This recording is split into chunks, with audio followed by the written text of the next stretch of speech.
Орой мэндийг хүргэн үзэгчтэй лаллизээс бэлтгэн хүргэдэг Тэнгэрийн цаг мэдээллийн хөтөлбөрийн бас ангаргийн ээлж дугаар үзэгч танд хүрэхэд бэлэн болсон байна. Анхаарлаа хандуулна.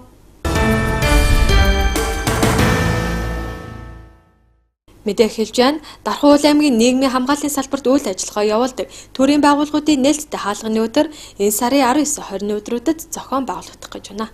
Монгол Улсын хөдөлмөр нийгмийн хамгааллын сайтын 2017 оны 5 дугаар сарын 19-ны өдрийн А102 тоод тушаал Монгол Улсын хөдөлмөр нийгмийн хамгааллын яамны төрийн нарийн бичгийн даргын 2017 оны 6 дугаар сарын 7-ны өдрийн А113 тоод тушаалаар нийгмийн хамгааллын салбарын төрийн байгууллагын үйл ажиллагааг олон нийтэд сурталчлах мэдээлэх зорилготой байдаг. За тэрчүүднээс Дархан аймгийн нийгмийн хамгааллын салбарт үйл ажиллагаа явуулдаг төрийн байгууллагуудын нээлттэй хаалганы өдөр энэ сарын 19-20-ны өдрүүдэд зохион байгуулагдах гэж байна.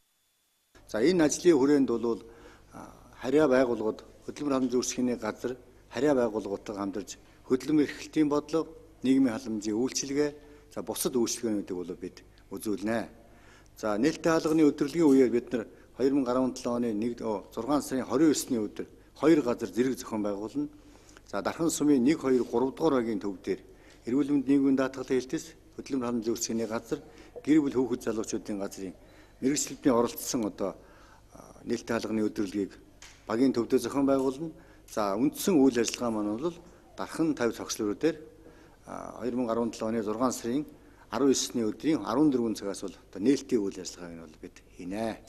За энэ үйл ажиллагаан дээр бол манай нийгмийн хамгааллын салбарын байгууллагууд за төрөнтэй хамтран ажилладаг үйлдвэр аж ахуй нэгж ажил олгогчид төрийн бус байгууллагууд за иргэд бол хамтран энэ үйл ажиллагаанд бол оролцох юм аа. Тийм учраас дарханчуудыг 2017 оны 6 дугаар сарын 19-20-ны өдрүүдэд болох нийгмийн хамгааллын салбарын байгууллагуудын нээлттэй хаалганы өдөрлөгт хүрэлцэн ирж нийгмийн халамжийн чиглэлийн үйлчилгээ, хөдөлмөр эрхлэлтийн чиглэлийн үйлчилгээ, за ажил мэргэжлийн чиглэл хэмжээ олгох, ажил зуучлах, нээлттэй ажлын байранд зар мэдээллийг авах, за мөн өрхийн мэдээллийн нэгдсэн сангийн үйлчлэгийг тодорхойлох, өрхийн мэдээллийн нэгдсэн сангийн үйлчлэгэнд хамрагдах, эрхийн хэмжээний төвшин тодорхойлох судалгаанд хамрагдаагүй иргэд за мөн хамрагдах, за өргөдлөх гомдлыг хүлээж авах, хүүхдийн мөнгөний үйлчилгээ зэрэг олон төрлийн үйлчлэгээнүүдийг үзүүлэх учраас иргэд хөдөлмөрчдийг өргөнөөр оролцохыг бол урьж байна. За уг арга хэмжээ хөдөлмөр хамгааллын яам аймгийн хөдөлмөр халамжийн үйлчлэгээний газар ерөнхий зохион байгуулагчаар ажиллаж байгаа бөгөөд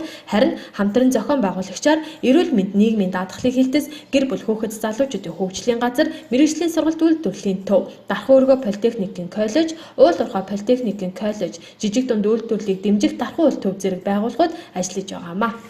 За эрүүл мэнд нийгмийн даатгалын хэлтс нь тухайн өдрүүдэд нийт иргэдтэй за эмийн хөнгөлөлтөө жор болон за бусад нийгмийн даатгал, эрүүл мэндийн даатгалын үйлчилгээгээр иргэдэд үйлчилнэ. За тухайн өдөр мөн элэг бүтэн Монгол үндэсний хөтөлбөр за мөн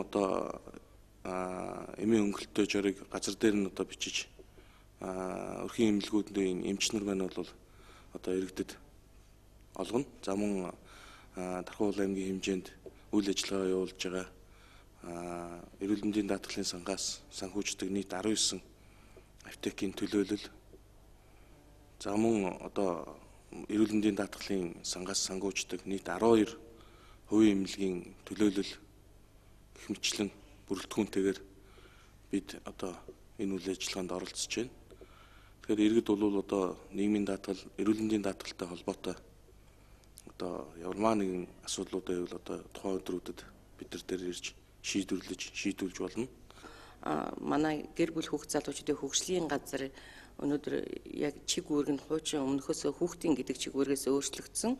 Ялангуяа залуучууд гэр бүл гэсэн шинэ ажлын чиг хандлага бий болсонтой холбогдуулаад энэ чиглэлээр ялангуяа гэр бүл зөвлөгөөх за мөн манай гэр бүл хүүхэд залуучуудын дэргэд үйл ажиллагаа явуулж байгаа хүүхэд хөгжлийн ордон, залуучууд хөгжлийн төв, зулцгийн гол хүүхдийн цуслан гэсэн томоохон 3 цогцлбор байгууллагынхаа үйл ажиллагааг нь сурчлах, за мөн энд хүүхдийн дугуйлын секц, мөн залуучуудын чөлөө цагийг өнгөрүүлэх, сайн дурын үүсэл санаачлагыг дэмжих, залуучуудын санал хүсэлтийг хүлээж авах, за мөн зулцгийн гол цуслангийнхаа энэ зуны үйл ажиллагааны сурталчилгаа, мөн хүүхэд амрахыг хүссэн хүүхдүүдэд хүүхдийн эрхийн бичгээ олгох, за мөн бусад ялангуяа нийгмийн тодорхой бүлгүүд зорилттой бүлгийн хүүхдүүд, хөдөлмөр эрхлэгч хүүхд, хөгжлийн бэрхшээлтэй хүүхд гих мэтлэнгээр зорилттой бүлгийн хүүхдүүдийг одоо бүртгэх, судалгаа авах, мэдээллийн сан бүрдүүлэх гих мэтлэнгээр яг төрийн үйлчилгээг одоо хэрхэн явуулдаг энэ чиглэлийнхээ бүх үйл ажиллагааг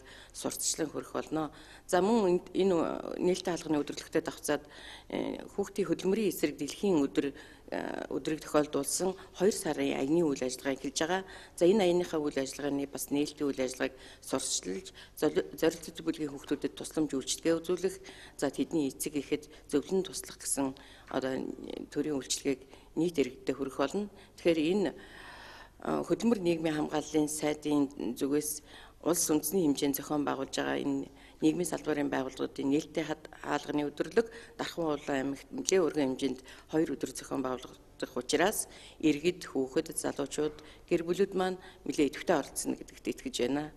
За дашрамд Дархан 50 цогцлборт болох нийгмийн хамгааллын салбарын нээлттэй хаалганы өдрөөр хөдөлмөр эрхлэлтийг дэмжих талаарх мэдээлэл, ажил хайгч иргэдийг бүртгэж мэдээлэлээр хангах зэрэг 10 гаруй төрлийн үйлчилгээг үзүүлэх юм а. За мөн нийгмийн халамжийн чиглэлээр халамжийн үйлчилгээ шаардлагатай байгаа иргэдийг мэдээлэлээр ханган зөвлөгөө өгөх, зорилттой төрхийн нийгмийн хамгааллыг сайжруулах, үндэсний хөтөлбөрт хамрагдсан үр хэрэгнийг мэдээлэлээр тус хангах юм а. Үзэгч та бүхэндээ дараагийн мэдээлэл хүргэж байна. Дархан сумын орон нутгийн хөгжлийн сангийн 60 сая төгрөгийн хөрөнгө оруулалтад төсөл сонгон шалгаруулалт болох гэж байна. За уг төслийн чиглэл нь дэд үтэц нийгмийн бодлогын чиглэлээр төслийг хүлээн авах юм а. Дархан сумын орон нутгийн хөгжлийн сангийн хөтөлбөр төсөл арга хэмжээ ангиллын хөрөнгө оруулалтаар хэрэгжүүлэх төсөл нь аймаг сумын засаг даргын үйл ажиллагааны хөтөлбөр орон нутагт тулгамдж буй асуудлыг шийдвэрлэхэд чиглэгдэн уялдсан байх шаардлагатай байдаг. За тэрчүүднээс 2017-оос 2020 оныг аймаг сумын засаг дарга нар мөрийн хөтөлбөрт нийгмийн эдийн засгийг чиглэсэн бүтээн байгуулалт болоод төсөл арга хэмжээг дэмжиж ажиллах болно гэж мөрийн хөтөлбөртөө тусгагдсны дагуу Дархан сумын орон нутгийн хөгжлийн сангаас 60 сая төгрөг төсөвлөн дэд үтэц нийгмийн бодлогын чиглэлээр үйл ажиллагаа явуулах гэж байгаа иргэн болоод төрийн бус байгууллагын дунд төсөл сонгон шалгаруулалт зарлаад байна. Дархан сумын орон нутгийн хөгжлийн сангийн хөтөлбөр төсөл арга хэмжээний хөрөнгө оруулалтаар хэрэгжих төслийн материалыг 6 сарын 14-ний өдрөөс эхлээ ажлын 15 хоногийн хугацаанд Дархан сумын засаг даргын хамгааллын газарт иргэн болон төрийн бус байгууллагуудаас хүлээн авч эхэллээ. За иргэд дээд хэмжээнд 3 сая төгрөг, төрийн бус байгууллага 15 сая төгрөгийн төслийн материалыг дэд бүтц болон нийгмийн бодлогын чиглэлээр төсөл ирүүлнэ. За төсөл маань орон нутагт тулгамжийн асуудлыг шийдвэрлэхэд чиглэгдсэн. Иргэдийн ая тухтай амьдрахад орчин нөхцөлийг бүрдүүлэхэд уялдсан. За мөн багийн иргэдийн нийтийн хурлаар өмнө хэлэлцэгдэн жагсаалтад орсон ийм ажлууд хэвэл цогноо. За уг төсөл сонгон шалгаруулалтанд оролцох иргэдийн тавигдах шаардлагууд нь хэрэгжүүлэх төсөл нь багийн иргэдийн нийтийн хурлаар хэлэлцэгдсэн. За мөн тухайн багт хийгдэх ажлуудын ирэмж жагсаалтанд орсон байх. Мөн төслийн 70%-аас дээш нь капиталчих бит эд зүйс 30% нь бит бус байхаар тусгагдсан байх. Мөн татврын болон банкны зээлийн хугацаа хэтэрсэн өр зээлгүй байх. За тухайн үйл ажиллагаа явуулахыг шаардлагатай мэргэжлийн боловсон хүчин техник хэрэгсэлтэй байх шаардлагатай юм а. За харин бүрдүүлэх материалын хувьд дэмжлэг хүссэн хүсэл төсөл, улсын бүртгэлийн гэрчлэгээний хуулбар, татврын албаны тодорхойлолт, тухайн төсөл хэрэгжигчтэй холбогдуулан оршин суугчдаас авсан санал хүсэлтийг хавсгарсан байх шаардлагатай. Цаашлаад төсөл хэрэгжих байршлын одоогийн байгаа зураг зэргийг бүрдүүлсэн байх шаардлагатай юм а. Дашрамд энэхүү төсөлтэй холбогдлолтой дэлгэрэнгүй мэдээллийг Дархан сумын засаг даргын хамгааллын газрын хөтөлбөр төсөл жижиг дунд үйлдвэрлэлд хариуцсан мэргэжилтнээс лавлаа асуух боломжтой. Холбогдох утас 99 39 90 90. Дараагийн мэдээлэл хүргэж байна. Өчигдөр Дархан аймгийн иргэдийн төлөөлөгчдийн хурлын тэргүүлэгчдийн хурал боллоо. Хурлаар цаг үеийн холбогдлолтой 7 асуудал хэлэлцэгдсэн юм а. Энэ удаагийн тэргүүлэгчдийн хурлаар Монгол Улсын цол одон медаль уламжлах тухай, үндэсний баяр наадмын хороо байгуулах тухай, салбар хороо байгуулах тухай, сүм хийдийн зөвшөөрөл сунгах тухай, тогтоол хүчингүй болгох тухай, тэлээ хяналтын камер суйрлуулах, ашиглах үйл ажиллагаанд мөрдөх журам батлах тухай. Цаашлаад Ахмадуудын хөдөлмөр эрхлэлтийг дэмжих аймгийн дэд хөтөлбөр зэрэг үндсэн 7 асуудлыг хэлэлцсэн юм а. Аймгийн эрдэнэ төлөвчдийн хурлын ээлжид хуралдаан оролцож 7 асуудыг хэлцлээ. Уламжлалт болсон энэ ардын амьсгалын их баяр наадмын өмнө төрийн одон медалууд шагнуулах хүмүүсийг эрхлэгч уламжлалаа. Өнөөдөр 86 хүнийг одоо бид тодорхой уламжлалт байна. Хоёрдугаарт нь одоо энэ улсын их баяр наадмыг тэмдэглэн өнгөрүүлэх тоо тогтлоо. Ингээд 7 сарын 10-аас 11-ний өдөр Дархан аймаг улсын их баяр наадмыг тэмдэглэнэ. Энэ дээр үндэсний баяр наадмыг тэмдэглэх хороогоо байгуулаа. Аймгийн засаг даргын хамгийн газрын дараагаар ахлуулсан аймгийнхаа хорог байгуулж тэрний өдөрс ажилд орууллаа. За ийхүү тэргүүлэгчдийн хурлын эхэнд төрийн дэд одон медальд уламжлах тухай асуудлыг хилцсэн бөгөөд за үүнд хөдөлмөрийн баатар 1, ардын жүжигчин цолоор 1, за урлагийн гавьяа цэцгэлтэн цолоор 1, гавьяач жүжигчин цолоор 4, нийтийн аж ахуй үйлчлэгээний гавьяатай ажилтан 1, хөдөлмөрийн гавьяаны улаан түгийн одонгоор 9, байлдааны гавьяаны улаан түгийн одонгоор 1, алтан гадсан одонгоор 39, за Сүхбаатарын одон цэргийн гавьяаны одонгоор тус бүр 1, хөдөлмөрийн хүндэт медалаар 24 хүнийг шагнуулахаар тодорхойлсон. Хамт олонны болон дээд байгууллагын саналыг дэмжин за Монгол Улсын ерөнхийлөгчд уламжлахаар шийдвэрсэн юм а. За мөн Дархан аймагт үндэсний их баяр наадмыг зохион байгуулах товыг мөн батллаа. За тодруулбал Монгол Улсын тулгуур төр байгуулагдсны 2226, их Монгол Улсын 811, ардын хувьсгалын 96 жилийн үндэсний их баяр наадмыг Дархан аймагт 2017 оны 7 сарын 10-наас 11-ний өдрүүдэд тэмдэглэхээр шийдвэрсэн юм а. За мөн үндэсний их баяр наадмын хорог байгуулсан бөгөөд үндэсний их баяр наадмын хорог Дархан аймгийн засаг дарганд хамгийн газрын дарга их бод ахлах юм а. Цаашлаа тэргүүлэгчдийн хурлаар ахмадуудын хөдөлмөр эрхлэлтийг дэмжиж ажиллана гэдгээ илэрхийлсэн юм а. За өнөөдөр аймгийн иргэдийн төлөөлөлтийн хурлаар ахмадуудын хөдөлмөр эрхлэлтийг дэмжих хөтөлбөрийг батлууллаа. За 2017 онд гаргасан судалгаагаар Дархан аймгийн хэмжээнд 9270 ахмад настан байна. За бид энэ чиглэлээр 3 чиглэлийн арга хэмжээг зохион байгуулна. За нэгдүгээрт нь хөдөлмөр эрхлэлтийг дэмжих арга хэмжээ. За энэ чиглэлээр ахмадуудаа төсөл хөтөлбөр хамруулна. Төр болон байнгын ажлын байраар хангана. За мөн орлогын их үүсвэртэй болж өрхийн амжиргаагаа дээшлүүлэх чиглэлийн арга хэмжээнийг зохион байгуулна. Хөдөлмөр хамжийн газар голомт банктай хамтран хэрэгжүүлж байгаа жижиг зээлд хамруулах энэ чиглэлийн арга хэмжээнүүд бол бид хөдөлмөр эрхлэлтийн чиглэлээр бол зохион байгуулна. За хоёрдугаарт нэрвлэнд нийгмийн халамжийн чиглэлээр нийгмийн халамжийн зэмлэх тусалцаа зайлшгүй шаардлагатай зорилт өрхийн ахмадуудаа төр хоноглох байранд байршуулах, за хамгаалах чиглэлийн арга хэмжээнүүдийг авна. За 3 дугаарт нь бол бусад арга хэмжээ гэсэн хөтөлбөр орсон байгаа. За энэ дээр нь бол үйлдвэр аж ахуйн газар татан буухцсан, зогссон, дампуурсан энэ чиглэлээр байгаа 7176 ахмадыг за ажлын харьяалтай болох асуудлыг бол шийднэ. 2017-аас 20 онд нийтдээ 7176 ахмадын 10% буюу 717 ахмадыг бол харьяалтай болгоё. Дархан аймагт үйл ажиллагаа явуулж байгаа үйлдвэр аж ахуйн газруудад харьяалуулах чиглэлийн асуудлыг бол аймгийн засаг даргын шийдвэрийн дагуу үйлдвэр аж ахуйн газрууд хариулах чиглэлийн асуудлыг шийднэ. За мөн бусад арга хэмжээнүүдийг зохион байгуулна. За олон жил өвлөгдөж ирсэн энэ туйлс, үлгэр, домог, за аялгау энэ чиглэлийн ардын урлагийн чиглэлийн олон энэ бэйт бус урлагийг бол хөгжүүлэх чиглэл дээр ахмадуудаа суралцах энэ чиглэлийн ажлуудыг бол орхон, хонгор, шарын гол сумын соёлын байгууллагуудтай хамтарч хэрэгжүүлэх энэ чиглэлийн үйл ажиллагааг бид зохион байгуулах ийм хөтөлбөрийг бол бид өнөөдөр батлууллаа. Энэ ажлаа бол бид 2017 оны 7 сарын 1-ээс эхлэн хэрэгжүүлж эхэлнэ. За энэ дээр бол ахмад өргөчийг зөвлөх үйлчилгээг мөн хэрэгжүүлнэ. За энд бол одоогийн байдлаар бол энэ үйлчилгээ хэрэгжиж байна. Олон жил үйлдвэр аж ахуйн газар төрийн байгууллагад ажиллаж байсан ахмадууд маань тэр чиглэлийнхаа зөвлөх үйлчилгээг бол үзүүлэх энэ арга хэмжээг бол давхар зохион байгуулнаа. За ийхүү энэ одоогийн хуралд тэлээ хяналтын камер суйрлуулга ашиглах үйл ажиллагаанд мөрдөх журмыг дахин боловсруулах ажлыг хойшлуулсан юм. За тодруулбал уг журамд бүх төрийн болон төрийн бус байгууллага хувийн хвшлийн аж ахуй нэгж өөрийн санхүүжилтээр дотор олон гадна орчинд хяналтын камер суйрлуулж цагдаагийн байгууллагын мэдээллийн нэгдсэн сүлжээнд холбох үүрэг хүлээх бөгөөд байгууллагын дотор олон гадаа орчинд гэмтэрэг зөрчил үйлдэгдсэн тохиолдолд тухайн гэмтэрэг зөрчлийг илрүүлэх, шалган шийдвэрлэх нотлох баримтыг олж тогтоох ач холбогдолтой хэмээн цагдаагийн оршууж Батулга тайлбарласан. Харин тэргүүлэгчдийн зүгээс уг журмыг хэрэгжүүлэхийн тулд хүний эрхчлөлөө аюулгүй байдлыг хангах нөхцөлийг тусгах, иргэд аж ахуйн нэгж байгууллагуудад өөрийн байгууламжийг бүрэн камержуулах тухай албатан шаардлага бус харин ач холбогдол үр дүнг танилцуулж сайн дураар хамтран ажиллах, итгэлцлийн зарчмыг баримтлах, кибер аюулгүй байдлын асуудлыг хамтдаа оруулах зэрэг саналууд гаргасан бөгөөд за журмыг дахин боловсруулж хилцүүлэх үүрэг өгч уг асуудлыг хойшлуулсан юм а. Үзэгч та бүхэндээ дараагийн мэдээлэл хүргэж байна. Жишг хороолол 5 төсөл хийгдэж байна. Уг төслийн хүрээнд Дархан сумын 5 дугаар багт байрлах 27 дугаар байрны гадна догчлолтой ажил хийгдэж эхэлсэн байна. Дархан сумын орон нутгийн хөгжлийн сангийн 54.7 сая төгрөгийн төсөв төртгөөр жишг хороолол 5 төслийн хүрээнд Дархан сумын 5 дугаар багийн 27 дугаар байрны гадна тогтчилтын ажил хийгдэж байна. Уг ажлыг бурханд хисаад компани гүйцэтгэж байгаа бөгөөд явган зам, хажлага, саксны талбай, гэрэлтүүлэг, хогийн сав, сандал, сүйдрвч, ком тоглоомод бүхий иж бүрэн хүүхдийн тоглоомын талбайг байгуулах юм а. Одоогоор ажлын гүйцэтгэл 30 гаруй хувьтай байна. Гэрээнд зааснаар эх 7 дугаар сарын 30-нд ажлыг дуусган хүлээлгээ өгөх ёстой юм а. За ажлын явц байдалтай өнөөдөр Дархан сумын орлогч дарга Батбаяр танилцсан ажлаа хугацаанд багтаан чанартай хийж хүлээлгээ өгөхөд анхаарах хэрэгтэйг гүйцэтгэгч компанийн хэлсэн юм а. Бурхан тэгсэн компаниар Дархан сумын 5 дараагийн нутаг дэвшүүлгээр жишг орол 5 ажлын хүрээнд тогтчлтын хүрээнд 54.7 сая төгрөгийн хөрөнгө оруулалтаар хүүхдийн тоглоомын талбай хийж хүмүүр нь тогтчлох ажил хийгдэж явагдаж байна. Энэ ажлын хүрээ маань хүрээтэй өнөөдөр явж байгаа газрын танилцж үзэхэд бурханд хэсэг компани маань 36.1% гүйцэтгэлтэйгээр явагдаж байна. Хөв ажил маань 7 сарын 30-нд хүлээлгэж өгөх хугацаанд 7 сарын 30-нд хүлээлгэж өгөхөөр гүйцэтгэж байгаа ажил юм аа.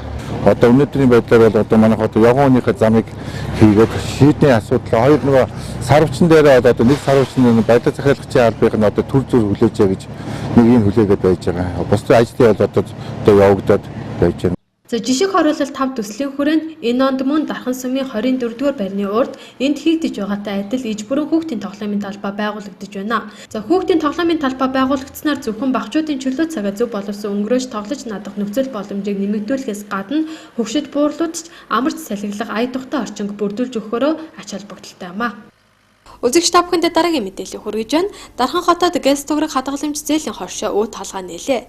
Тус дуу нь хамгийн хөө багтаа зээл болон өндөрхөөтэй хадгаламж гэсэн нөхцөлтөөр үйлчлүүлэгчдийн эрх ашигыг өндөр дээдлэн үйл ажиллагаагаа эхлүүлж байна. Гэс туграг зээлийн төвөнд Дархан аймагт үйл ажиллагаа явуулж буй бичил зээл олгодог байгууллагуудаас хамгийн бага буюу энэ төрлөөр үйл ажиллагаа явуулдаг банк бус санхүүгийн байгууллага болон хадгаламж зээлийн хоршоодын зээлийн хөв 1-3 дахин багасгасандаа тэнцэх хүүтэй зээл олгоно гэсэн зорилттой өнөөдөр буюу 2017 оны 6 дугаар сарын 16-ны өдөр аль биесээр нээлттэй хийлээ.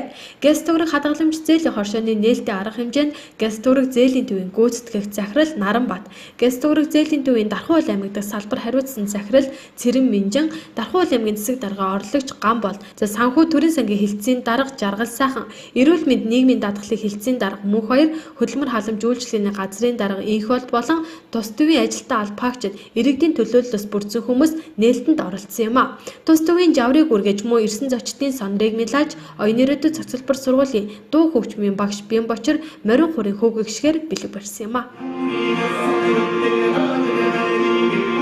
За манай газ төгрөг хадгалан зээлийн оршоо бол 2016 онд үүсгэн байгуулагдсан. За бид бүхэн бол үүсгэн байгуулагдаад нийтдээ 5 аймагт өөрийн төлөөлөгч салбараа байгуулсан байж байгаа. За ийхүү бол Дархан аймагт бол 6 дахь одоо салбараа өнөөдөр ийхүү одоо ингээ байгуулж байна.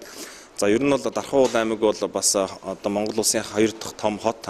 Тэгээд дээр нь тийм ажилтар газар тариалангийн чиглэлээр тийм томоохон бүс нутаг гэдэг утгаар нь бол бид бүхэн өнөөдөр бол нээлттэй хийж байна. За манай давуу тал гэх юм бол банкны бус зээлийн зах зээл дээр бид бүхэн тийм бичил зээлийн одоо нэлээд төлхөө олгоно гэсэн юм зорилттой. За бид бүхэн бол арилжааны банкнд ажиллаж исэн болсон учраас арилжааны банкны програм хангамжаар үйл ажиллагаа явуулж байгаа бусдаас онцлог давуу талтай байгаа. За үүний илэр жишээ гэх юм бол биднээс зээл авсан одоо ард иргэд худалдаа эрхлэгчд бол богино хугацааны эргэлтийн одоо хөрөнгөө санхүүжуулаад за яг ашигласан онгоороо хүүгээ тооцтолдог ямар нэгэн алдан торгуул байхгүйгээр бол давуу талтай байж байгаа. За та бүхэд мэдж байгаа баха Дархан аймгийн арилжааны банкуд болон Монгол банкнд одоо олон жил захирлаар ажилласан манай Цэрэн Минжид ихч бол одоо манай Дархан салбарын захирлаар бол ажиллаж байгаад бол бид нар таатай байгаа. За жишээ нь Дархан аймагт бол одоо энэ Монголын ногоочд жижиг тариаланчид бол нэлээд төлхөө байдаг. За бид нар энэ бүхэнд бол бичил зээлийг төлхөө олгоно гэсэн тийм төлөвлөгөөтэй байж байгаа. За мөн Монгол ногоо хөтөлбөр төсөлтөй хамтран ажиллаж бол тийм жижиглэнгийн бичил зээлийг бол олно гэсэн төлөвлөгөөтэй байгаа. Гэлстов нь хадгаламж барьцаасан зээл, барьцаад хэрэглээний зээл, за орон сууц хашаа байшин барьцаасан хэрэглээний зээл, автомашин барьцаасан хэрэглээний зээл, халамжийн тэтгэр барьцаасан зээл, за зээлийн шугам, баталгааны зээл гэх мэтчлэн иргэн танд хэрэгцээд мөнгө санхүүгийн шаардлага тулгаруул төрийн шуурхай баталгаатай үйлчлэгийг танд олгох болно. Бидний бусдаас ялгарх онцлог гэх юм бол энэхүү салбарт одоо банкны бус зээлийн салбарт үйл ажиллагаа явуулж байгаа бусад одоо банк санхүүгийн байгууллага, хатан зээлийн хоршоо, ломбард, автоломбард зэргүүдээс бол давуу тал юу вэ гэх юм бол бид бүхэн бол тийм одоо зээлийн ихүүсрээр бол одоо дутагдахгүй түлхүүгээр одоо олох боломжтой. За Дархуул аймгийн хувьд бол арилжааны банкудаас олгосон нийт зээлийн багцуул нэг 102 орчим тэрбум төгрөг байдаг. Тэгэхээр хэрвээ 1% гэж тооцох юм бол 1.9 тэрбум. За 5% гэж тооцох юм бол 9.5 тэрбумын ийм зээлийн зах зээл байгаа гэж бид үзэж байгаа. За манай салбарын хувьд бол эхний ээлжинд бол 500 сая төгрөгийн зээлийн багц, за явандаа бол тэрбум, 2 тэрбум, 3 тэрбумын зээлийн багцыг бол олгох болцоотой гэж үзэж байгаа. За энэ бол бас нэг манай давуу тал юм аа. За 2017 оны 3 сарын 1-ний өдрөөс эхлэн хөдөл хөрөнгийн барьцааны тухай хууль гээд хэрэгжсэн байгаа. За үүгээр бол хөдөл хөрөнгө буюу мал, за тэгээд газар тариалангийн талбайн одоо ирээдүйн урах орлогыг одоо барьцаалж зээлэх боломжтой болж байгаа. За манай зээлэнтэй хувьд бол за ялангуяа Дархуул аймаг дээр жижиг ногоочтой за 0.5, 1-2 га талбай дээр ногоо тарьдаг хүмүүст бол бид бүхэн зээл олох боломжтой. Тэрхүү одоо ногооны талбайг барьцаалаа. За ногооны талбай дээр ирээдүйд одоо ургах одоо тэр ургацыг нь барьцаалан зээл олох юм боломж бүрдэж байгаа. За арилжааны банкны хувьд бол харьцангуй ийм жижиг төрлийн зээлийг олгодоггүй бол бид бүхэн бол одоо Дархуул аймгийн одоо хөдөлмөр эрхлэгч ногооч зориулаад энэ хөдөл хөрөнгийн барьцааны тухай хуулийг хэрэгжүүлэн одоо зээл олох төлөвлөгөөтэй байгаамаа. За ийхүү шинээр үйл ажиллагаа явуулж эхлээд байгаа уг байгууллага нь санхүүгийн мэрэгжлэр мэрэгжсэн олон жил ажилласан туршлагатай багийг бүрдүүлэн танд уян хатан нөхцөлтэйгээр хурц үйлчлэх болно. За эцэст нь гэлс төгрөг хадгаламж зээлийн хоршин хаягийг дуулгахад дархан захын 2 давхарт гэр ахуйн худалдаа эрхлэлтийн хажууд үе талгаа нээсэн байгаа. За гэлс төгрөг хадгаламж зээлийн хоршоонд мямар гаригаас бямб гараг хүртэл өглөөний 9 цагаас 18 цаг хүртэл ажиллах болно. Илүү их мэдээллийг 70 37 69 88 95 10 80 18 гэсэн утаснаас лавлаа асуух боломжтой. Орон нутгийн тасаа мэдээ сурвалжлагын анхаарланд үзэгч та бүхэндээ баярлалаа. Өргөжлүүлэн дэлхийд дахин дөрөнсөн мэдээллийн дэлгэрэнгүй орчуулагч редактор Давсар нэмэлтгснээр хүргэж байна.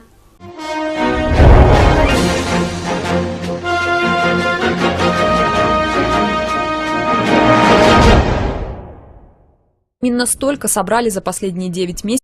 Сайн дурынхан энтхийн 70 эргээс 5,000 тонн хог цэвэрлсэн байна. Момбай хотын Версовов наран шарлагын газар олон жилийн турш хоримтлагдсан хогийн цэг болон хувирчээ. Орон нутгийн 1000 гаруй оршин суугчид 70 эргийн хогийг 1.5 жилийн турш цэвэрлэхдээ 5,000 кг хог зайлуулсан гин шүү. Энэхүү компаничсан ажил түүхэндээ хамгийн том ажил тооцогдож байгаа юм. За эрэг одоо танигдахын аргагүй болсон байна. За өмнө нь Версовов хотын оршин суугчид далоосон сэлэг биш хогон далаа сэлэг байсан юм. За эргийг хогноос нь салгах санаа Апрос шах хэмээх 33 настай хуульч залуу гаргасан бөгөөд тэрээр 2 жилийн өмнө 70 эргийн ойр байр худалдаа авсан байна. За тэрээр анх эрэг хогонд дарагдсан байхыг хараад шоконд орсон. Мөн хогийн өндөр 1.5 м байсан гэж дурдсан байна. Яг тэр мөчид тэрээр хүрээлэн буй байгаль орчноо бид өөрсдөө цэвэрлэх ёстой гэж шийдэн ажиллаа эхлүүлсэн гинэ. 2015 онд 2 хүнтэй компанид ажил хэдэн сарын дараа гэхэд за олон болон үржигдсэн байна. За эргийн хогийг цэвэрлэхээр орон нутгийн оршин суугчид, төрийн албан хаагчид, сурагчид, за мөн Болливуудын одод хүртэл оролцсон байна. Орон нутгийн байгаль хамгаалагчийн мэдэгдэж байгаагаар бол хог бол хүний нөлөөтэй муу шиг. За хүрээлэн буй орчноо бид өөрсдөө цэвэрлэж хамгаалахгүй бол бид үр хожтой цэнхэр гариг шиг биш хогын дэлхий үлдээхэр болж байна гэж дурдсан байна. За одоо Берсодо наран шарлагын газар хамгийн цэвэрхэн мөн сайхан эрэг болон хувирснаас гадна хоггүй байх тал дээр анхаарлаа сайн хандуулдаг гин шүү. Сайн дурын ажилтнууд энэхүү ажиллаараа өөр бусад улс орны ард иргэд мөн цэнхэр гаригийн ард иргэдийг хогноос салах урайлагт дуудаад байгаамаа. Апрос шахын компанид ажил үүгээр дууссангүй түүний баг хамт олон нийтийн 52 бие засах газар цэвэрснээс гадна 50-70 мод тарьсан гин шүү. За нэгдсэн үндэсний байгууллага Апрос шахыг за дэлхийн аврах хэмээн шагналаар шагнасан байна. Тэрээр томоохон компанид ажиллагаа зохион байгуулсан анхны энтхэг үе юм. За бид ч гэсэн хүрээлэн буй орчноо хогноос салгах урайлагт ард иргэдээ урьж байна.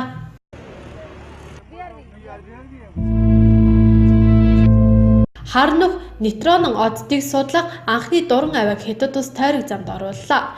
Хятад улс хар нүхнүүд болон нейтронон оддыг судлах судалгааны ажлыг эхлүүлж үүнтэй холбоотойгоор хатуу эрдэнэтгийн цэцэрлэгтээ ажиллаж чадах Хятадын анхны тусгай дуран авиаг тойрог замд оруулсан байна. Энэ тухай Сэнхүү агентлагт аль биесээр мэдээлсэн байна. Одоо орны орчин үеийн тоног дөхөөрөмж бүхий Жанжен 4V за зөөгч буужиг Хятадын баруун хойд нутгийн Гансү муждаг сансрын буудлаас хөргсөн байна. 2.5 тонн жинтэй уг дуран аваа одоогийн байдлаар тойрог замд 550 км өндөрт байгаа. Энэ төхөөрөмжийн тусламжтайгаар Хятадын эрдэмтэд соронзон орны хувьслын үйл явцад ажиглалт хийн, таталцлын долгионыг наривчлан судалж, сансарт байршил тогтооход нейтронын оддыг ашиглах юм. За одоогийн байдлаар 2000 гаруй нейтронын одод мэдэгдэж байгаа ба онлын хувьд таамаглаж байгаагаар сүүн замын галактикийн дагууд үүнээс хэдэн 10,000 дахин олон нейтронын одод нуугдж байх магадaltaй хэмээн тооцоолж байгаамаа.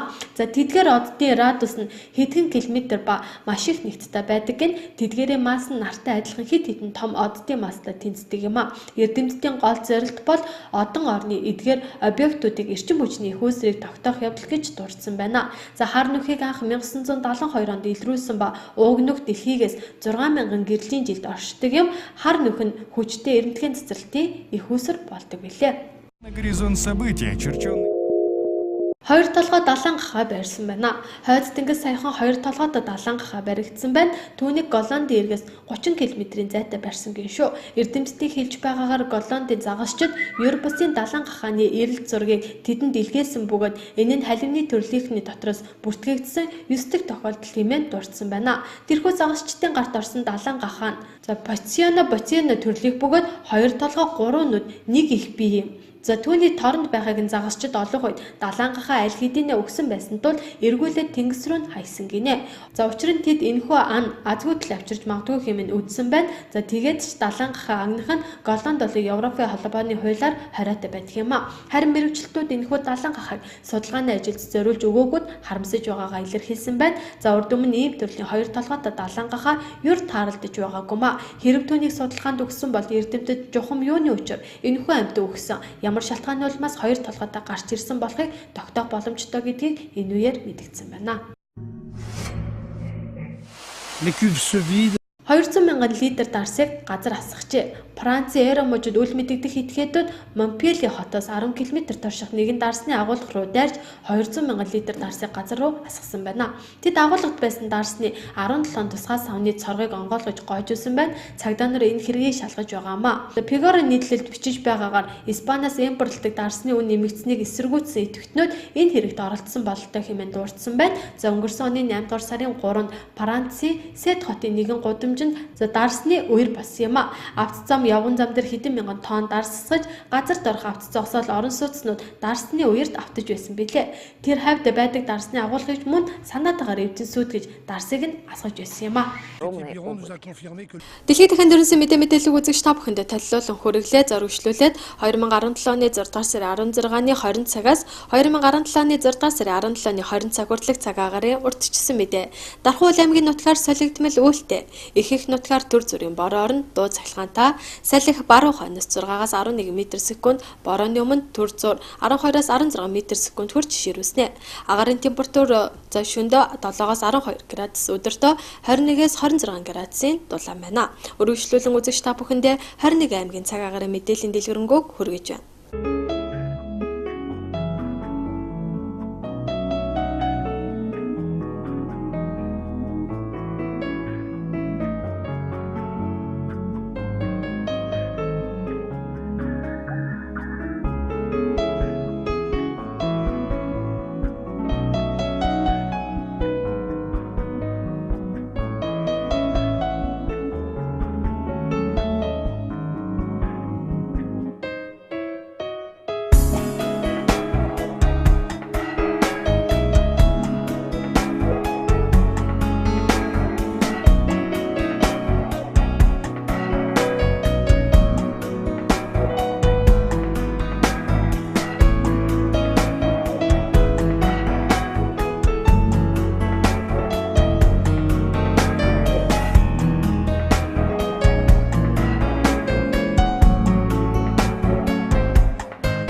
Бидний бэлтгэсэн мэдээ сурвалжлагын анхаарлаа хандуулсан үзэгч та бүхэндээ баярлалаа. Маргаашийн амралтын өдөр 7 хоногийн тай мэдээтэй эргүүлцлаа. Баяртай үзэгчтэй.